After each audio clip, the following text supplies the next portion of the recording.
تعالى وبركاته. الحمد لله كفى والصلاة والسلام على المصطفى وعلى آله الشرفاء وأصحابه الخلفاء أما بعد. فقد قال الله تعالى في كلامه القدير وفي الفرقان المجيد: إنه من سليمان وإنه بسم الله الرحمن الرحيم. صدق الله العظيم. கண்ணியத்திற்கு பெருமரியாதைக்குரிய அல்லாஹ்வின் நல்லடியார்களே, அல்லாஹ் ஜல்ல சுப்ஹானஹு வ தஆலா சிறப்பான 10 நாட்களை முன்னோக்கியவர்களாக நம்மை அமரச் செய்துள்ளார்.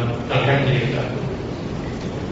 குர்ஆன் ஷரீஃபில் ஒரு ஆயத்து உண்டு: வல் ஃபஜ்ரி வல் லயாலி அஷ்ரி வஷ்ஷஃபை வல் வத்ர்.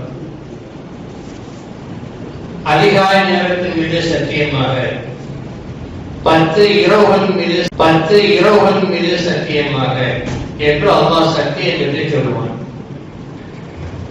இந்த 10 இரவுகள் எது? 10 இரவுகள் எது என்பதிலே அபிப்பிராய பேதங்கள் உண்டு. பொதுவாக வருடத்திற்கு 3 சிறப்புகள் இருக்கிறது. வருடத்திற்கு 3. ரமலானுடைய கடைசி 10 நாட்கள், இது ஏத்திகாஃப் இருக்கக்கூடிய நாட்கள். இரண்டாவதாக முஹர்ரம் மாசத்தினுடைய முதல் 10 நாட்கள். முஹர்ரம் மாசத்துல 10 நாள் இருக்குல்ல, அதுவும் சிறப்புக்குரிய நாட்கள். மூன்றாவதாக துல்ஹஜ் மாசத்தினுடைய இப்ப வரக்கூடிய 1 இருந்து 10 நாட்கள். இந்த 3ல அல்லாஹ் சத்தியம் செய்யக்கூடிய இரவு எது அப்படின்னு கேட்கக்கூடிய நேரத்துல அதிகமான இமாம்கள் துல்ஹஜ் மாசத்தை தான் சொல்றாங்க. வரக்கூடிய இந்த 10 நாட்களை 10 இரவுகளை பத்தி தான் சொல்றாங்க. ஏன்னா ரமலான் அப்படிங்கிற அந்த 10 இரவுலையும் முஹர்ரம் அப்படிங்கிறவருடைய 10 இரவுலையும் ஒற்றை இரட்டைப்படை அப்படிங்கிறது கிடையாது. இதுலதான் ஒற்றைப்படை இரட்டைப்படை வருகிறது. அரபா நோன்பு ஒற்றைப்படை, பெருநாள் அறுக்கப்படக்கூடிய இரவு இரட்டைப்படை. அல்லாஹ் அடுத்த ஆயத்த வஷ்ஷஃபை வல் வத்ரி, இரட்டைப்படையின் மீது சத்தியமாக, ஒற்றைப்படையின் மீது சத்தியமாக அப்படின்னு சொல்லி அல்லாஹ் சொல்வதில் இருந்து அது துல்ஹஜ் மாசத்துடைய 10 நாட்கள் தான் என்று அல்லாஹ் சொல்லி காட்டுகிறான். ஆக நாம் எதிர்பார்க்கக்கூடிய இந்த 10 நாட்கள் பிறை 1 இருந்து 10 வரைக்கும், பெருநாள் வரைக்கும் உள்ள இரவுகள் அல்லாஹ் சத்தியப்படக்கூடிய இரவுகள் என்பதை நாம் கவனத்தில் கொள்ள வேண்டும். 1. இரண்டாவதாக இதுல உள்ள அரஃபா நாள், அல்லாஹ் இந்த மார்க்கத்தை பொருந்தி கொண்ட நாள், குர்ஆனை முடிக்க வைத்த நாளிலே நோன்பு வைப்பது சுன்னத்து. அந்த நாள்ல நோன்பு வைப்பது சுன்னத்து. சில பேர் 1 இருந்து 10 நாளைக்கு வரைக்கும் நோன்பு வைக்கிறாங்க. அப்படி நோன்பு வைப்பதற்கான ஆதாரம் இல்லை. ஆனாலும் கூட பச்சாங்கன்னா அவங்க தடுக்க வேண்டிய அவசியம் கிடையாது.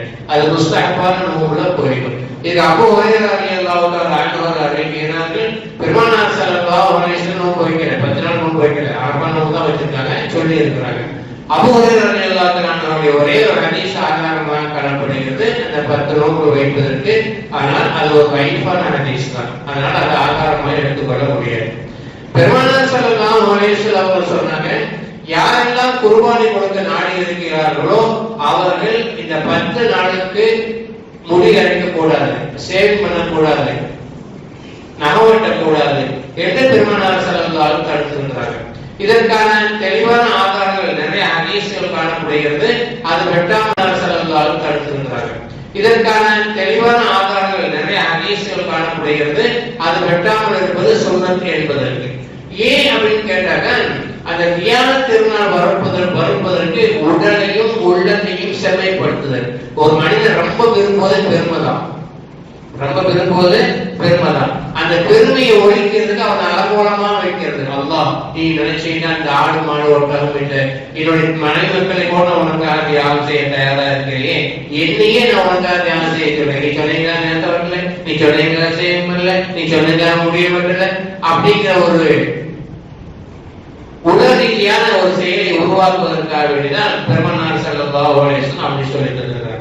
10 இரவுகளுக்கு 3 சொல்லியாச்சு. அதே மாதிரி 10 இரவுகளை பற்றி அல்லாஹ் சத்தியம் பண்ணக்கூடிய விஷயத்தையும் சொல்லியாச்சு. இந்த 10 இரவுகளை நாம் நடந்து கொள்ளக்கூடிய விஷயத்தையும் சொல்லியாச்சு. இப்ப இங்க ஒரு செய்தி வருது. ஒரு மனிதர் குர்பானிக்கா நீயத்து பண்ணல, வந்துருச்சு.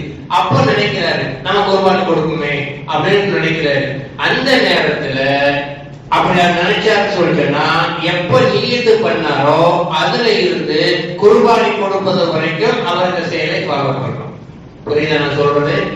பொதுவாக 10 நாள் முடி வெட்டக்கூடாது, நான் வெட்டக்கூடாது அப்படிங்கிறது தெரிஞ்சுக்கணும். ஒரு 5 தான் உங்களுக்கு காசு வரல, அவர் நீயத்து பண்ணல, குர்பானி கொடுக்கறது நீயத்து பண்ணல, அப்ப நினைக்கிறாரு நம்ம கொடுத்தா நல்லா இருக்குமே, காசு தான் வந்துருச்சு, குர்பானி கொடுப்போம் நீயத்து பண்ணா, அந்த பிறகு 5ல இருந்து 10 வரைக்கும் அவர் குர்பானி கொடுக்குறாரு. 10 கணக்கு இல்ல, சிலர் 11 கொடுத்தாங்கன்னா 11, 12 கொடுத்தாங்கன்னா 12, குர்பானி கொடுக்கிற வரை அப்படின்னு அர்த்தத்தை வச்சுக்கணும். சரியா? இந்த சட்டத்தை தெளிவா புரிஞ்சுக்கணும். எல்லாவற்றுக்கு மேலாக குர்பானுடைய சட்டங்களை பயணம் சொல்லிடுறேன், கடைசியில சொல்லிடுறேன். இது குர்பானுடைய சிறப்போட முதல்ல சொல்லுவோமே அப்படிங்கிறதுக்காக சொல்லிடுறேன். இந்த 10 நாட்களுடைய சிறப்பு. அடுத்து குர்பானுடைய சிறப்பு என்ன அப்படின்னு கேட்டீங்கன்னா, பெருமானார் ஸல்லல்லாஹு அலைஹி வஸல்லம் சொல்றாங்க, ஒரு மனிதன் ஒரு ஆட்டை குர்பானி கொடுக்கக்கூடிய நேரத்தில் அந்த ஆட்டிலே எத்தனை ரோமங்கள் இருக்கிறதோ அத்தனை நன்மைகள் அவரை கிடைக்கும். எவ்வளவு பெரிய சிறப்பு, அது உள்ள முடி எவ்வளவு இருக்குதோ அத்தனை நன்மைகள் கிடைக்கும். இது ஒரு ஹதீஸ். இரண்டாவது ஹதீஸ், எவர் குர்பானி கொடுக்கிறாரோ அவருடைய அந்த குர்பானியுடைய ஆடு அவருக்கு வாகனமாக வந்திருக்கும். வாகனமா பாலத்தை கடப்பதற்கு அது வாகனமாக வந்திருக்கும்.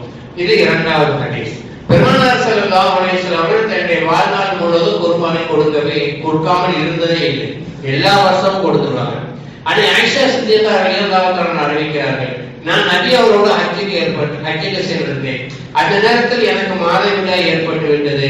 நான் நபி அவரை சந்திக்கும் போது நபி அவர்களை பார்க்க வரும் பொழுது நான் அழுது கொண்டிருந்தேன். பெருமானார் ஸல்லல்லாஹு அலைஹி வஸல்லம் புகாரின் காரணம் கேட்டாங்க. நான் காரணத்தை சொல்லும் பொழுது ஆகமுடைய எல்லா மக்களுக்கும் உள்ள நிகழ்வு தான், இதற்காக கவலைப்படாதே அப்படின்னு சொல்லிட்டு, நீ மினாவோட தங்கிக்க, அரபாவோட தங்கு, அரபாவோட துவா செய்யி, மினாவோட குர்பானி கொடு, எல்லா செயலையும் செய்யி, ஆனால் ஜியாரத்து மட்டும் மக்காவுக்கு மட்டும் போகாத.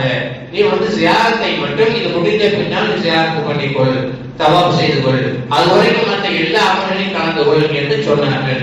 அப்போதுதான் எனக்கு நிம்மதி ஏற்பட்டது என்று சொல்லிவிட்டு ஆயிஷா அறிவிக்கிறாங்க, நான் வினாவில் இருக்கும் பொழுது என்னிடத்திலே மாட்டுக்கறி கொண்டு வரப்பட்டது. இது ஏது என்று கேட்டேன். கொண்டு வந்த பெண்ணிடத்தில் நான் இது ஏது என்று கேட்டேன். அப்போது நம்மளை சொன்னார்கள், நபி அவர்கள் தன்னுடைய மனைவியர்களுக்காக ஒரு மாட்டை அறுத்து குர்பானி கொடுத்தார்கள். அந்த மாட்டுடைய கறிதான் உங்களுக்கு தரப்பட்டுள்ளது.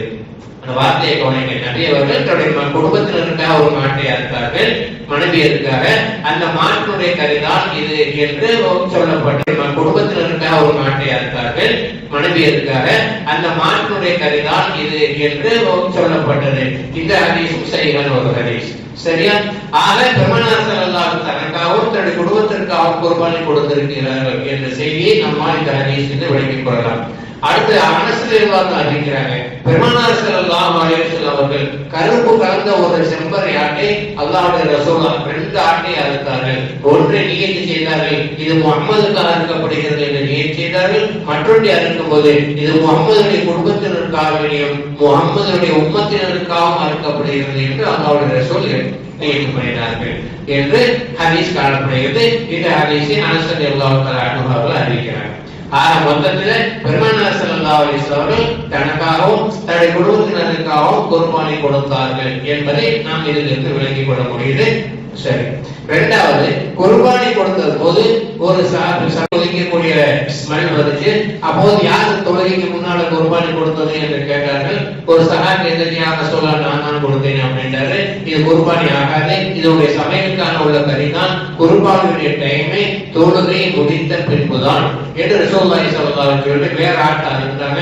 அவர் சொல்றாரு, என்ற வேற ஆள் கிடையாது, ஒரு வருஷத்துக்கு கீழாக உள்ள ஒரு குட்டி தான் இருக்கிறது அப்படின்னு அவர் சொன்னார். ஒரு வருஷத்துக்கு கீழாக உள்ள ஒரு ஆடுதான் இருக்கிறது என்று சொல்லும்போது பெருமானார் ஸல்லல்லாஹு அலைஹி வஸல்லம் இப்போ மட்டும் நீ அறுத்துக்க, இது உனக்கு மட்டும் தனிப்பட்ட ஒரு உரிமை, மற்றவர்கள் இந்த சட்டத்தை பயன்படுத்த கூடாது, அடுத்த வருஷமும் இந்த சட்டத்தை பயன்படுத்த கூடாது என்று ரசூலுல்லாஹி ஸல்லல்லாஹு அலைஹி வஸல்லம் அவர்கள் அந்த சஹாபிக்கு மட்டும் அனுமதி கொடுத்தார்கள்.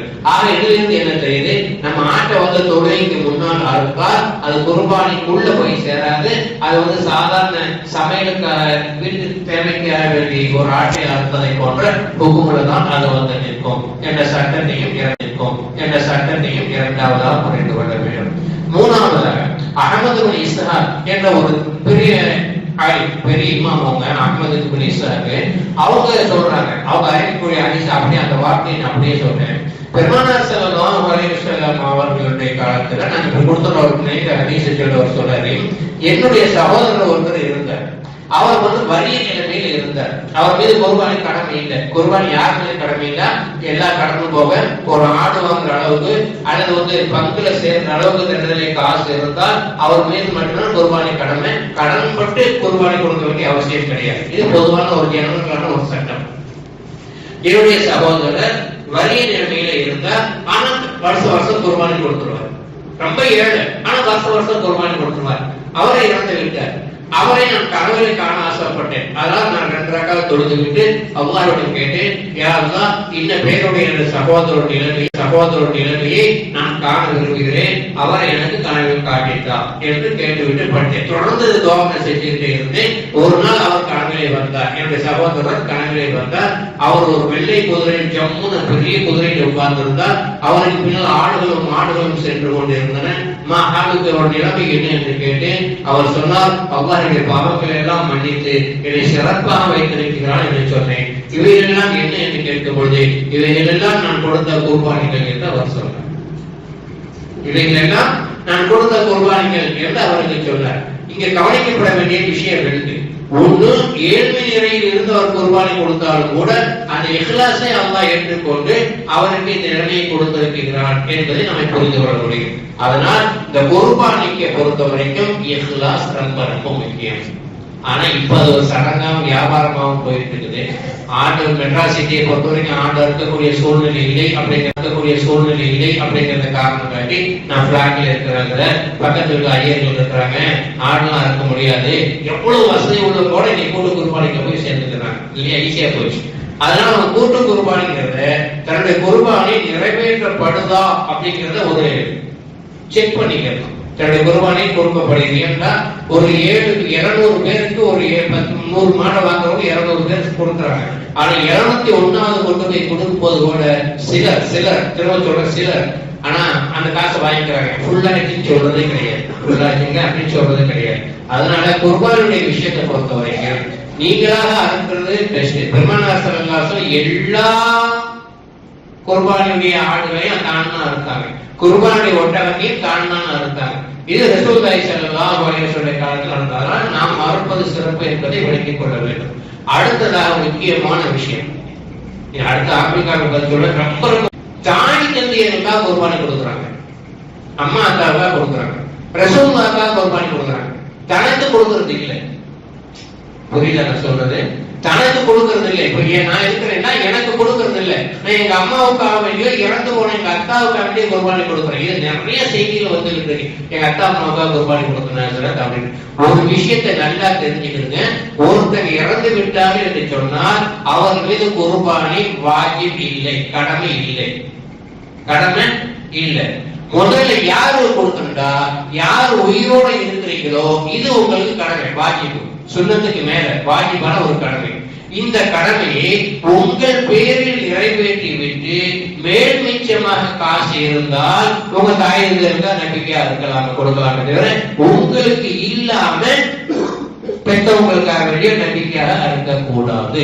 இந்த சட்டத்தை நினைவில் வைத்துக் கொள்ளுங்க. நமக்காக வேண்டிய முதல் நம்ம தொழுவணும். நான் நிறைய பேர் சொல்லுவேன், லா இலாஹ இல்லல்லாஹ் 70,000 தடவை ஓதி திக்ர் பண்ணிடுவாங்க, குர்ஆன் ஓதி அடுத்தவங்களுக்கு கொடுத்துருவாங்க. முதல்ல உனக்கு சேர்த்து வச்சுக்க, உனக்கு குர்ஆன் ஓது, உனக்கு திக்ர் பண்ணு, உனக்கு தவாஃப் பண்ணு, உனக்கு குர்பானி கொடு. மேல் மிச்சமா இருந்தா ஒரு பெற்றோர்கள் மற்றவர்களுக்காக நீ கொடுக்கலாம். நம்ம சமுதாயத்துல ஒரு உம்ராவுக்கு போனோடனே எங்க அம்மாவுக்கு உம்ரா செய்யறேன், எங்க அத்தாவுக்கு உம்ரா செய்ய யாரையும் சொல்லுவாங்க. உனக்கு என்னப்பா, போன உடனே ஃபர்ஸ்ட் ஒரு உம்ரா செய்யறாங்கல்ல, அந்த உம்ராவை கூட சில பேர் தலைமைக்கு பண்றது கிடையாது. நல்லா தெரிஞ்சுக்கிடுங்க, எந்த குர்ஆன் ஓதுனாலும் நீங்க எந்திரிச்சு அப்படியே போயிட்டீங்கன்னா அது உங்கள் பேரில் வர வைக்கப்படும். உங்களுடைய வாயிலிருந்து நான் இப்ப ஓதிய யாசீனை, நான் ஓதிய இந்த குர்ஆன் ஷரீஃபை இன்னாருக்கு ஹதியா பண்ணுகிறேன் என்று சொல்லாத வரை அது உங்க பேர்ல தான் இருக்கும். அதை ஞாபகம் வச்சுக்கிறது இந்த சட்டத்தை. அப்ப எப்ப அடுத்தவங்களுக்கு போகுண்டா, நீங்க செஞ்ச அந்த சம்பாத்தியத்தை அடுத்தவர்களுக்காக நியத்து பண்ணியது போதுதான் அது அவருக்கு போகும். அதனால குர்பானுடைய விஷயம் உங்க தலையில, உங்க ரூஹுக்கு வாஜிபு, கண்டிப்பான கடமை. அதனால நீங்க உங்களுக்கு நிறைவேற்றிட்டு அடுத்த ஆடு வாங்கக்கூடிய அளவுக்கு வசதி இருந்தால் அந்த ஆட்டை உங்க பெற்றோர்களுக்கு வேண்டி குர்பானி கொடுக்கலாம். சரியா? சில பேர் அத்தா அம்மா மேல உள்ள பாசம், அந்த பாசத்துல அவங்க என்ன செய்யறாங்க அப்படின்னு சொன்னா இப்படி பயன்படுத்துறாங்க. அந்த பாசத்துல அதை அவங்க பயன்படுத்துறாங்க. அதனால மார்க்கத்துல அது சரியில்லை. முதல்ல உங்களுக்கு நிறைவேற்ற, நாளை உங்களுக்கு ஏற்றவங்க கடமையாற்ற குர்பானியை கொடுக்கலன்னு அது பதில் சொல்ல தெரியும். அதனால பதில் வராது. நம்ம கொடுத்திருந்தா தான் அது கிடைக்கும். சரி, அடுத்ததாக இஹ்லாஸ். இந்த குர்பானியை பொறுத்தவரை இஹ்லாஸ் ஒரு அற்புதமான செய்தி இன்னைக்கு காலையில பார்த்தேன். ஆனா அது வந்து ஒரு சின்ன குறிப்பிட தான் எடுத்திருக்கு. ஹதீஸ் கிதாபுல ஒரு வரலாற்று குறிப்பிட தான் இருக்கு. அல்லாஹ் குர்ஆன் ஷரீஃப்ல ஒரு சம்பவத்தை சொல்லி காட்டுகிறான். குர்பானி எத்தனை காலமா கொடுத்துட்டு இருக்கிறோம்? ஆதம் அலைஹிஸ்ஸலாம் காலத்திலே குர்பானி இருந்துச்சு. ஆதம் அலைஹிஸ்ஸலாம் காலத்திலே குர்பானி இருந்துச்சு. ஆதம் அலைஹிஸ்ஸலாம் பிள்ளைகள ரெண்டு பேரும் ஒரு பொண்ணுக்காக போட்டி போடக்கூடிய நேரத்துல நீ சொல்றது சரியா நான் சொல்றது சரியாங்கிறத நம்ம அல்லாஹ்ட்ட கேட்டு பெற்றுக் கொள்வோம் அப்படின்னு சொல்லிட்டு நீ உன்னுடைய குர்பானியை கொண்டு வா, நான் உன்னுடைய குர்பானியை கொண்டு வரட்டு ஆஃபில் அப்படிங்கிறவரு ஆட்டை கொண்டு வந்தாரு. இன்னும் ஒருத்தர் நெல்லு பயிர்களை கொண்டு வந்து வச்சார். ரெண்டு பேரும் ஒரு மலை உச்சியில உட்கார்ந்து யாரெல்லாம் யார் நல்லவர்கள், யாருடைய குர்பானை ஏற்றுக்கொள்ளப்படுகிறது என்பதை எங்கள் காட்டிட்டான்னு சொன்னாங்க. வானத்திலிருந்து ஒரு மின்னல் வந்து அந்த ஆட்டை வந்து கரைச்சிட்டு போயிடுச்சு. விவசாய பொருளா இருந்துச்சு. அல்லாஹ் குர்ஆன் ஷரீஃபில் சொல்லும் பொழுது ஒருவருடைய குர்பானி ஏற்றுக்கொள்ளப்பட்டது, மற்றவருடைய குர்பானி ஏற்றுக்கொள்ளப்படவில்லை, நிராகரிக்கப்பட்டது என்று அல்லாஹ் சொல்லி காட்டுகிறான். இது என்ன குறிப்பு? இந்த புதுசாகி வருஷம் எல்லா வருஷமும் கேட்கறதா எல்லா அதுக்கு சொல்றானே அப்படின்னு சொல்றோம். இது அந்த நீங்க பார்த்த அந்த இமாம் அந்த ஆடு உயர்த்தப்பட்டது. அந்த ஆடுதான் இஸ்மாயில் அலைஹிஸ்ஸலாத்து வஸ்ஸலாம் அவர்களுக்கு பதிலாக அறுப்பதற்காக ஜிப்ரீல் அலைஹிஸ்ஸலாம் கொண்டு வந்தது. அற்புதமான ஒரு செய்தி இல்ல? அந்த ஆடுதான் யாரு? ஆதம் அலைஹிஸ்ஸலாம் புல்ல கொடுத்த அந்த ஆடுல அந்த ஆடுதான் சொர்க்கத்தில் இருந்து இஸ்மாயில் அலைஹிஸ்ஸலாத்தை அறுப்பதற்கு பதிலாக இந்த ஆட்டை இப்ராஹிமை நீங்கள் அருங்கள் என்று அல்லாஹ் கொடுத்து அனுப்பினானே ஜிப்ரீல் அலைஹிஸ்ஸலாம் மூலமாக. அந்த ஆடு அதுதான். அதனால பெருமானார் ஸல்லல்லாஹு அலைஹி வஸல்லம் அவருடைய காலத்தில் வரைக்கும் வரக்கூடிய அந்த குர்பானுடைய நம்ம இன்னைக்கு கொடுக்கிறது இப்ராஹிம் அலைஹிஸ்ஸலாத்தை வச்சுதான் மையப்படுத்தி தானே கொடுக்குறோம். அந்த ஆட்டு ஆதம் அலைஹிஸ்ஸலாம் புல்ல கொடுத்தது அப்படின்னு கொண்டு வர்றாங்க. சரி, ஆனா இது தெளிவான ஆதாரம் கிடையாது. இன்னைக்கு காலையில பேசுறேன்னு பார்க்கும்போது குறிப்பு கண்ணில் பட்டுச்சு. ஆக இது இருந்து என்ன விளங்குதுன்னா இஹ்லாஸ். அது கீழே ஒரு குறிப்பை கொடுக்குறாங்க. அந்த ரெண்டு பேர்ல ஆக இது இருந்து என்ன விளங்குதுன்னா இஹ்லாஸ். அது கீழே ஒரு குறிப்பை கொடுக்குறாங்க. அந்த ரெண்டு பேர்ல ஆதம் பிள்ளைங்க ரெண்டு பேர்ல ஒருத்தர் விவசாயியா இருந்தார், ஒருத்தர் ஆடு மேய்க்கிறவா இருந்தார். அவர் நூற்றுக்கணக்கான ஆடு வச்சிருந்தார். அவர் குர்பானிக்காக செலக்ஷன் பண்ணி எடுத்த ஆடு அவருக்கு ரொம்ப பிடித்தமான ஒரு ஆடு. உதாரணம் 4 பிள்ளைங்க இருந்தா ஒரு பிள்ளைங்கள பாசம் அதிகமா இருக்கும். ஆடு மாடு வளர்த்தாங்கன்னா ஒரு ஆடு மாடு ஒரு மட்டும் அதுக்கு மேல பாசம் அதிகமா போகுது. மனிதனுடைய இயற்கை. அவருக்கு ரொம்ப பிடித்தமான ஆசையா பார்த்து வளர்த்த ஆட்டை தான் அவர் குர்பானிக்காக கொண்டு மலையில நிப்பாட்டினார். அந்த இஹ்லாஸை அல்லாஹ் ஏற்றுக்கொண்டார். இதான் இப்ப நம்ம கவனிக்கணும். நம்ம 10,000 கொடுத்து ஆடு வாங்குறோம், 20,000 கொடுத்து ஆடு வாங்குறோம் அப்படிங்கிற பேச்செல்லாம் கிடையாது. அதெல்லாம் அல்லாஹ் பார்க்க மாட்டான். நாம வாங்கக்கூடிய அந்த ஆடு லில்லாஹி முழுக்க அல்லாஹ்வுக்காக. அது பெருமை இருக்கக்கூடாது, வட்டி கலக்க கூடாது, பெருமை இருக்கக்கூடாது, வட்டிக்கு காசு வாங்கி குர்பானி ஆட்டை வாங்கக்கூடாது. இப்படி எல்லாம் இஹ்லாஸாக அல்லாஹ்வுக்காக மட்டும்தான் செஞ்சக்கூடிய அதை போன்று நமக்கு வீட்டுக்கு வேண்டாம் கறி கிடைக்குமே தவிர குர்பானியுடைய அங்கீகாரம் கிடைக்காது. இந்த விஷயத்தையும் புரிந்து கொள்ள வேண்டும். இரண்டையும் சொல்றேன். மூணாவது அடுத்த ஒரு சட்டம் அல்லாஹ் குர்ஆனில் இப்படி சொல்வான், உங்களுடைய மாமிசமோ ரத்தமோ அல்லாஹ் வந்து சேராது. நீ என்ன எண்ணத்துல கொடுக்குறீங்க மட்டும்தான் அல்லாஹ் பார்ப்பான். நீ எவ்வளவு பெரிய ஆடு போட்டீங்க அல்லாஹ் பார்க்க மாட்டான். அது மாலை போட்டியா, புகழ்ச்சியா, அது என்ன பண்ண அதையும் அல்லாஹ் பார்க்க மாட்டான். என்ன எண்ணத்துல தப்புவா உடைய இறையச்சத்தை மட்டும் தான் அல்லாஹ் பார்ப்பான். இந்த ஆயத்தை இறந்தது பெருமானார் ஸல்லல்லாஹு அலைஹி வஸல்லம் காலத்துக்கு முன்னாடியே குர்பானி கொடுத்தாங்க. அப்படி மக்காவில் வைத்து குர்பானி கொடுக்கும் பொழுது அதனுடைய ரத்தத்தை அப்படியே காபாவுடைய சுகங்களை தெளிச்சு விட்டுருவாங்க. சாமி சாப்பிடுது அப்படிம்பாங்க. அந்த கறியை காபாவுடைய மூளையில வைப்பாங்க, வச்சுட்டு போயிடுவாங்க. ஆனா இதே அல்லாஹ் ஜல்ல சுப்ஹானஹு மறுக்கிறான், இந்த சடங்கு எனக்கு தேவையில்லை, எனக்கு கறி தேவையில்லை, எனக்கு ரத்தம் தேவையில்லை, எனக்கு எந்த இது தேவை, என்ன அறுக்கிற, என்ன எண்ணத்துல அறுக்கிறீங்க மட்டும்தான் நான் பார்க்கிறேன் என்று குர்பானியை பற்றி பேசும்போது அல்லாஹ் தெளிவாக சொல்லி காட்டினான். அடுத்து நம்ம 3 பங்கு வைக்கிறீங்களா, இதுவும் ஆதாரம் இல்லாம இல்ல. குர்ஆன்ல சொல்றான், கேட்பவர்களுக்கும் கொடு, கேட்பாதவர்களுக்கும் கொடு, நீயும் சாப்பிடு. குர்ஆன் என்ன வருது, நீ சாப்பிடு, கேட்பவர்கள் கொடு, கேட்காதவர்கள் கொடு. கேட்பவர்கள் யாரு? எஸ்கேப். கேட்காதவர்கள் யாரு? சொந்தக்காரர்கள். இந்த ஆயத்தை வச்சுதான் 3 பங்கு வைக்கணும் அப்படின்னு சொல்றாங்களே அப்படின்னு தெரிந்து வைத்துக் கொள்ளணும். ஆக அருமையான சகோதரர்களே, நாம் இந்த வாரம் விளங்கிக் கொள்ள வேண்டிய, எல்லாருமே மேக்சிமம் குர்பானி கொடுக்க தயாராக தான் இருக்கிறோம். சில பேர் ஆட்டை கொடுப்போம், சிலர் மாட்டுல பங்கு சேர்ந்திருப்போம். அப்படி குர்பானி கொடுக்கக்கூடியவர்கள் இஹ்லாஸா இது லில்லாஹிதான், அல்லாஹ்வுக்காக தான் என்று எந்த விதமான கடப்படம் இல்லாமல் இருந்து கொள்ளுங்கள். உங்களுடைய குடும்பத்தினருக்கும் உங்களுக்கும் குர்பானி கொடுத்துக் கொள்ளுங்கள். யாரிடத்தில் 87 எல்லா வகையான நிசாப் இருக்கிறதோ அவர்கள் மீதும் குர்பானி கடமை என்பதையும் விளங்கி வைத்துக் கொள்ளுங்கள். எல்லா ஒரு ஆடு 2-3 ஆடு கொடுப்பவர்கள் 2 ஆட்டை மறைச்சிட்டு ஒரு ஆட்டை முன்னால குர்பானி கொடுக்கணும். அப்படி நீங்கள் குர்பானி கொடுக்கக்கூடிய நேரத்துல உங்களால ரத்தத்தை பார்த்தா மயக்கமா இருக்கும், அலர்ஜியா இருக்கும், நம்மளால சகிக்காது அப்படின்னு தெரிஞ்சிருந்தால் நீயத்தை பண்ணிட்டு அந்த அறுக்கக்கூடிய மேல உங்க கையில வச்சு இன்னாருடைய மகன் இன்னாருடைய குர்பானி நிறைவேற்றுவதற்காக வேண்டி இந்த ஆடு அறுக்கப்படுகிறது என்று நீயத்து பண்ணி கொள்ள வேண்டும். நீயத்து ரொம்ப முக்கியம். அதுக்கு பின்னால அறுக்கு முடிச்ச உடனே வச்சகத்து ஓதிக்கொள்ள வேண்டும். அது தனி ஒரு சுண்ணத். நீ வச்சகத்து வச்சிருக்கான பேருக்கு தொழில ஓதுறாங்க இல்லையா, இந்த வச்சகத்தை ஓதிக்கொள்ள வேண்டும். அதற்கு பின்னால் முறையாக அதை பங்கு வைத்து விட வேண்டும். இதை இந்த சிஸ்டத்தை விளைவிக்கணும். எல்லாவற்றுக்கும் மேலாக இதில் கவனிக்கப்பட வேண்டிய விஷயம் நீயத்து. திரும்பவும் சொல்றேன், நீயத்து ரொம்ப ரொம்ப முக்கியம்.